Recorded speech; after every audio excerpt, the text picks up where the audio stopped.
ಇಂದಿನ ಶನಿವಾರದ ರೂಟೀನ್ ನಿಮ್ಮ ಜೊತೆಗೆ ಶೇರ್ ಮಾಡಲಿಕ್ಕೆ ಬಂದಿದ್ದೇನೆ. ಇವತ್ತು ಮಾರ್ನಿಂಗ್ ಟು ಲಂಚ್ ರೂಟೀನನ್ನು ನಿಮ್ಮ ಜೊತೆ ಶೇರ್ ಮಾಡಲಿಕ್ಕೆ ಬಂದಿದ್ದೇನೆ. ಅದರ ಜೊತೆಗೆ ಒಂದು ಒಳ್ಳೆಯ ಲಂಚ್ಗಾಗಿ ನಾನು ಹೋಟೆಲ್ ಕೂಡ ಹೋಗ್ಲಿಕ್ಕಿದ್ದೇನೆ. ಅದ್ರ ಜೊತೆ ಒಂದು ಒಳ್ಳೆಯ ಬ್ರೇಕ್ಫಾಸ್ಟ್ ರೆಸಿಪಿ ಕೂಡ ನಿಮಗೋಸ್ಕರ ಇದೆ. ಇವೆಲ್ಲವನ್ನು ವಿಡಿಯೋ ಪೂರ್ತಿಯಾಗಿ ನೋಡಿ. ಹಾಗಾದರೆ ಬನ್ನಿ ವಿಡಿಯೋವನ್ನು ಸ್ಟಾರ್ಟ್ ಮಾಡೋಣ. ಅದಕ್ಕಿಂತ ಮುಂಚೆ ನೀವೇನಾದರೂ ನನ್ನ ವಿಡಿಯೋದಲ್ಲಿ ಫಸ್ಟ್ ಟೈಮ್ ನೋಡೋರಾಗಿದ್ದರೆ ನನ್ನ ಈ ವಿಡಿಯೋ ನಿಮಗೆ ಇಷ್ಟ ಆಗಿದ್ದಲ್ಲಿ ಖಂಡಿತ ಲೈಕ್ ಮತ್ತು ಶೇರ್ ಮಾಡಿ ಮತ್ತು ಸಪೋರ್ಟ್ ಮಾಡಿ ಫ್ರೆಂಡ್ಸ್. ಹಾಗಾದರೆ ಬನ್ನಿ ಬ್ಲಾಗನ್ನು ಸ್ಟಾರ್ಟ್ ಮಾಡ್ತಾ ಇದ್ದೇನೆ. ಮೊದಲಿಗೆ ಯೂಶ್ವಲಿ ನಾನು ವೀಕ್ ಡೇಸ್ 5:30 ಹೇಳೋಳು, ಯಾಕಂದರೆ ನನಗೆ ಡಬ್ಬಿ, ಟಿಫಿನ್ ಬಾಕ್ಸು, ಲಂಚ್ ಪ್ರಿಪ್ರೇಷನ್ಸ್ ಇವೆಲ್ಲ ಮಾರ್ನಿಂಗೇ ಮಾಡಿ ಮುಗಿಸ್ಬೇಕು ಅನ್ನೋ ಕಾರಣದಿಂದ ಬೇಗನೆ ಎದ್ದು ನಾನು ಮಾಡೋಳು. ಇವಾಗ ವೀಕೆಂಡ್ ಇರೋದ್ರಿಂದ ಆರಾಮಾಗಿ ಏನು ಗಡಿಬಿಡಿ ಇಲ್ಲದೆ ಇವತ್ತು ಕಾಫಿ ಮಾಡ್ಕೋತಾ ಇದ್ದೀನಿ. ಟೈಮ್ ಆಗಿದೆ 7:30. ಇದ್ರ ಜೊತೆ ಒಂದು ಬ್ರೇಕ್ಫಾಸ್ಟ್ ರೆಸಿಪಿ ಕೂಡ ನಿಮ್ಮ ಜೊತೆ ಶೇರ್ ಮಾಡ್ತೀನಿ. ನಾನು ವಿಡಿಯೋವನ್ನು ಪೂರ್ತಿಯಾಗಿ ನೋಡಿ. ನನ್ನ ಈ ವಿಡಿಯೋ ನಿಮಗೆ ಇಷ್ಟ ಆಗಿದ್ದಲ್ಲಿ ಲೈಕ್ ಮತ್ತು ಶೇರ್ ಮಾಡಿ. ನೋಡಿ, ಈಗ ಕಾಫಿ ಕೂಡ ರೆಡಿ ಆಯಿತು. ಕಾಫಿ ಎಲ್ಲ ಕುಡಿದು ಇವಾಗ ನಿಮ್ಮ ಜೊತೆ ನಾನು ಬ್ರೇಕ್ಫಾಸ್ಟ್ ರೆಸಿಪಿಯನ್ನು ಶೇರ್ ಮಾಡ್ತಾ ಇದ್ದೀನಿ. ಒಂದು ಬೌಲ್ಗೆ ನಾನು ಈ 2 ಹಿಟ್ಟನ್ನು ತೆಗೆದುಕೊಂಡಿದ್ದೇನೆ. ಒಂದು 3/4 ಕಪ್ಪಷ್ಟು ಅಕ್ಕಿ ಹಿಟ್ಟು ಮತ್ತು 3/4 ಕಪ್ಪಷ್ಟು ಬಾಂಬೆ ರವೆ. ಇವೆರಡನ್ನು ಇಲ್ಲಿ ಮಿಕ್ಸ್ ಮಾಡ್ತಾ ಇದ್ದೀವಿ. ನಾನಿಲ್ಲಿ ಮಾಡ್ತಾ ಇರೋದು ರೆಸ್ಟೋರೆಂಟ್ ಸ್ಟೈಲ್ ರವಾ ಆನಿಯನ್ ದೋಸೆ. ರುಚಿಗೆ ತಕ್ಕಷ್ಟು ಉಪ್ಪನ್ನು ಹಾಕ್ತಾ ಇದ್ದೇನೆ. ಒಂದು 1/4 ಕಪ್ಪು ಮೈದಾ ಕೂಡ ಹಾಕ್ಕೊಂಡಿದ್ದೆ. ಇನ್ನು ಜೀರಿಗೆಯನ್ನು ಹಾಕ್ತಾ ಇದ್ದೇನೆ. 1 ಚಮಚದಷ್ಟು ಜೀರಿಗೆ, ಕೊತ್ತಂಬರಿ ಸೊಪ್ಪನ್ನು ಹಾಕ್ತಾ ಇದ್ದೇನೆ. ಅದರ ಜೊತೆಗೆ ಸಣ್ಣದಾಗಿ ಹೆಚ್ಚಿರುವಂತಹ ಕರಿಬೇವಿನ ಸೊಪ್ಪು ಕೂಡ ಇಲ್ಲಿ ಹಾಕ್ತಾ ಇದ್ದೇನೆ. ಮತ್ತು ಹಸಿಮೆಣಸಿನ್ಕಾಯಿ ಒಂದು 3ರಿಂದ 4 ಸಣ್ಣದಾಗಿ ಹೆಚ್ಕೊಂಡಿರುವಂಥದ್ದು ಹಾಕ್ತಾ ಇದ್ದೇನೆ. ಇದು 1.5 ಕಪ್ಪು ಹಿಟ್ಟಾಗಿದೆ. 1.5 ಕಪ್ಪಿಂದ 2 ಕಪ್ಪು ಹಿಟ್ಟಾಗಿದೆ. ಇದಕ್ಕೆ ಒಂದು 3ರಿಂದ 4 ಕಪ್ಪಷ್ಟು ನೀರು ಬೇಕಾಗ್ತದೆ. ಒಂದು 3 ಕಪ್ ನೀರು ಹಿಡಿಯುತ್ತೆ. ಇವಾಗ ಚೆನ್ನಾಗಿ ಮಿಕ್ಸ್ ಮಾಡ್ಕೊಳ್ಳೋಣ. ಇನ್ನಷ್ಟು ನೀರನ್ನು ಹಾಕಿ ನಾನು ಸ್ವಲ್ಪನೇ ಹಾಕಿ ಈ ರೀತಿಯಾಗಿ ಕಲಿಸ್ಕೊಳ್ತಾ ಇದ್ದೇನೆ. ಇದಕ್ಕೆ ಆಪ್ಷನಲ್ ಒಂದು 2 ಚಮಚದಷ್ಟು ಮೊಸರು ಕೂಡ ಹಾಕ್ತಾರೆ. ನಾನಿಲ್ಲಿ ಹಾಕಲಿಲ್ಲ. ನಿಮಗೆ ಬೇಕಿದ್ರೆ ಅದನ್ನು ಕೂಡ ಇಲ್ಲಿ ಹಾಕ್ಕೋಬೋದು. ಇವಾಗ ಇದನ್ನು ಚೆನ್ನಾಗಿ ಮಿಕ್ಸ್ ಮಾಡಿ ಒಂದು 15 ನಿಮಿಷ ಇದನ್ನು ಮುಚ್ಚಿ ನಾವು ಇಡಬೇಕು. ರವೆ ಹಾಕಿರೋದ್ರಿಂದ ಚೆನ್ನಾಗಿ ಅದು ನೆನಿಬೇಕು. ಹಾಗಾಗಿ ಇನ್ನಷ್ಟು ನೀರು ಹಾಕ್ಕೊಂಡು ಚೆನ್ನಾಗಿ ಮಿಕ್ಸ್ ಮಾಡಿಕೊಂಡು ಈ ರೀತಿ ನೀರು ದೋಸೆ ಕನ್ಸಿಸ್ಟೆನ್ಸಿಯಲ್ಲಿ ಮಾಡ್ತಾಯಿದ್ದೀನಿ. ನೋಡಿ, ಇಷ್ಟು ತೆಳುವಾಗಿರಬೇಕು ರವೆ ದೋಸೆ ಹಿಟ್ಟು. ನೋಡಿದ್ರಾ? ಇಲ್ಲಿ ನಾನು ಮೈದಾ ಹಿಟ್ಟಿನ ಬದಲು ನೀವು ಅರ್ಧ ಕಪ್ ಗೋಧಿ ಹಿಟ್ಟು ಕೂಡ ಹಾಕಿ ಮಾಡಲಿಕ್ಕೆ ಆಗ್ತದೆ. ಇವಾಗ 15 ನಿಮಿಷ ಆಯಿತು. ದೋಸೆ ಹಂಚನ್ನು ಕಾಯಿಸಲಿಕ್ಕೆ ಇಟ್ಟಿದ್ದೇನೆ. ನೋಡಿ, ಹೈ ಫ್ಲೇಮಲ್ಲಿ ಇಟ್ಟಿದ್ದೇನೆ. ಈ ರೀತಿ ಎಣ್ಣೆಯನ್ನು ಹಾಕ್ಕೊಂಡು 1 ನಿಮಿಷ ಇದಕ್ಕೆ ಸ್ಪ್ರೆಡ್ ಮಾಡಿ ಇದು ದೋಸೆ ಹಿಟ್ಟನ್ನು ಈ ರೀತಿಯಾಗಿ ಹಾಕ್ಕೋಬೇಕು. ಇಲ್ಲಿ ನಾನು ಈರುಳ್ಳಿಯನ್ನು ಚೆನ್ನಾಗಿ ಸ್ಲೈಸರಲ್ಲಿ ಸ್ಲೈಸ್ ಮಾಡ್ಕೊಂಡಿದ್ದೇನೆ.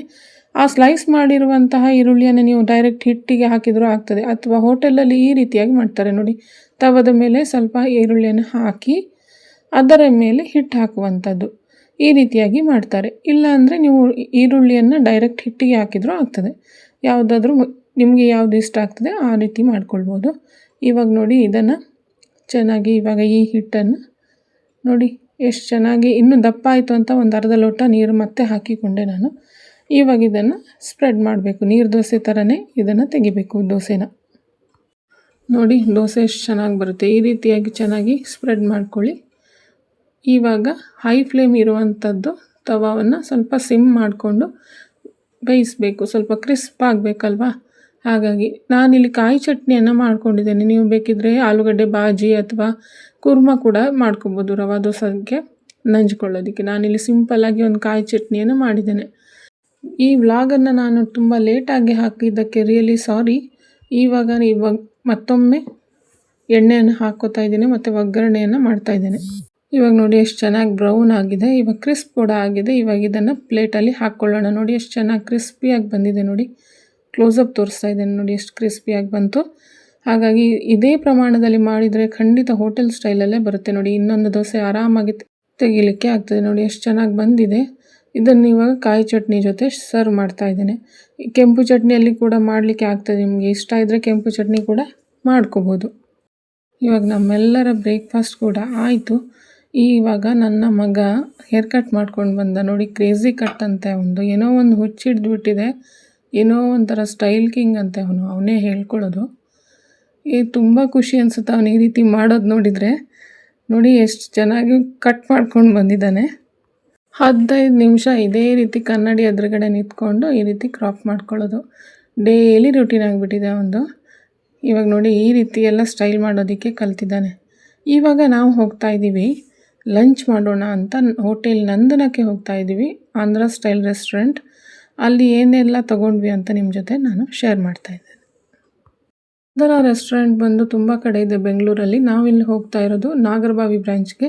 ತುಂಬಾ ಚೆನ್ನಾಗಿದೆ ಅಲ್ಲಿನ ಬಿರಿಯಾನಿ ಊಟ ಆಗಿರ್ಬೋದು. One of the best restaurant in Bangalore ಅಂತಲೇ ಹೇಳ್ಬೋದು. ಇವಾಗ ನಾವು ರೀಚ್ ಆದ್ವಿ ರೆಸ್ಟೋರೆಂಟ್ಗೆ. ನಾನಿಲ್ಲಿ ಆರ್ಡ್ರ್ ಮಾಡಿರೋವಂಥದ್ದು ವೆಜ್ ಆಂಧ್ರ ಮೀಲ್ಸನ್ನು ಮತ್ತು ಚಿಕನ್ ಫ್ರೈಡ್ ರೈಸ್ ಮತ್ತು ಕ್ಷತ್ರಿಯ ಇವಿಷ್ಟನ್ನು ನಾವು ಆರ್ಡ್ರ್ ಮಾಡಿದ್ವಿ. ಈ ಕ್ಲಿಪ್ಪಿಂಗ್ಸನ್ನು ನಿಮ್ಮ ಜೊತೆ ಶೇರ್ ಮಾಡ್ತಾ ಇದ್ದೀನಿ ನೋಡಿ. ಇದು ಚಿಕನ್ ಕ್ಷತ್ರಿಯ ಎಗ್ ಚಿಲ್ಲಿ, ಇದು ಬಂದು ವೆಜಿಟೇರಿಯನ್ ಮೀಲ್ಸ್. ನಾನು ಆರ್ಡ್ರ್ ಮಾಡಿರೋದು ಚಿಕನ್ ಫ್ರೈಡ್ ರೈಸ್ ಮತ್ತು ಎಗ್ ಚಿಲ್ಲಿ. ನಾನು ನನ್ನ ಮಗ ಶೇರಿಂಗು ಈ ಫ್ರೈಡ್ ರೈಸ್ ಕ್ಲಿಪ್ಪಿಂಗ್ ಕೂಡ ನಿಮ್ಮ ಜೊತೆ ಶೇರ್ ಮಾಡ್ತೀನಿ. ವೆಜ್ ಮೀಲ್ಸ್ ಅಂತೂ ಸಖತ್ತಾಗಿತ್ತು ಅಂತಲೇ ಹೇಳ್ಬೋದು. ಅದ್ರ ಜೊತೆ ಎಗ್ ಚಿಲ್ಲಿ ಆ್ಯಂಡ್ ಕ್ಷತ್ರಿಯ ಕೂಡ ತುಂಬಾ ಚೆನ್ನಾಗಿತ್ತು. ನೀವೇನಾದರೂ ನಂದನ ಬ್ರಾಂಚ್ಗೆ ಬಂದರೆ ಈ ಕ್ಷತ್ರಿಯ ಮತ್ತು ವೆಜ್ ಮೀಲ್ಸನ್ನು ಟ್ರೈ ಮಾಡೋದಕ್ಕೆ ಮರಿಬೇಡಿ. ಖಂಡಿತ ಚೆನ್ನಾಗಿರುತ್ತೆ, ಒಮ್ಮೆ ಟ್ರೈ ಮಾಡಿ ಅಂತಲೇ ಹೇಳ್ತೀನಿ. ನನ್ನ ಈ ಸ್ಯಾಟರ್ಡೇ ವ್ಲಾಗ್ ನಿಮಗೆ ಇಷ್ಟ ಆಗಿದೆ ಅಂತ ನಾನು ಭಾವಿಸ್ತೀನಿ. ಇಷ್ಟ ಆಗಿದ್ದಲ್ಲಿ ಲೈಕ್, ಶೇರ್ ಮತ್ತು ಸಬ್ಸ್ಕ್ರೈಬ್ ಮಾಡೋದನ್ನು ಮರಿಬೇಡಿ. ಹಾಗಾದರೆ ಮತ್ತೆ ಸಿಗೋಣ ಮತ್ತಷ್ಟು ರೂಟೀನ್ ವ್ಲಾಗ್ಸ್ ಮತ್ತು ರೆಸಿಪೀಸೊಂದಿಗೆ. ಅಲ್ಲಿಯವರೆಗೂ ಹೆಲ್ದಿಯಾಗಿರಿ, ಖುಷಿಯಾಗಿರಿ, ರೆಸಿಪೀಸ್ ಟ್ರೈ ಮಾಡ್ತಾಯಿರಿ, ಸಬ್ಸ್ಕ್ರೈಬ್ ಮಾಡಿ. Thank you for watching and bye.